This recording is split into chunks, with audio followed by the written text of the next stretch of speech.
High করণ রায়, তোমার আজ জন্মদিন। তোমাকে শুভেচ্ছা জানাচ্ছি, হ্যাপি বার্থডে। সুন্দর দিন। অগ্রহায়ণ মাসের আজ প্রথম তারিখ, মানে 1 তারিখ।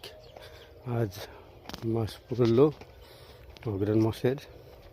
তো তোমাকে জানাচ্ছি হ্যাপি বার্থডে, জন্মদিনের শুভেচ্ছা রইল আমার তরফের থেকে। তো তোমার কাছে আমি যেতে পারিনি, বা আজ তোমার 1 বছর পূর্ণ হলো। 1 বছর পূর্ণ হলো, তাই আমি তোমাকে জানাচ্ছি ভালো থেকো, সুস্থ থেকো, সারা বছরই এভাবে জন্মদিনটা পালন করো। আজ তোমার 1 বছরের প্রথম জন্মদিন পালন করো। আমার তরফ থেকে শুভেচ্ছা রইল। আমি ইউটিউব থেকে জানাচ্ছি।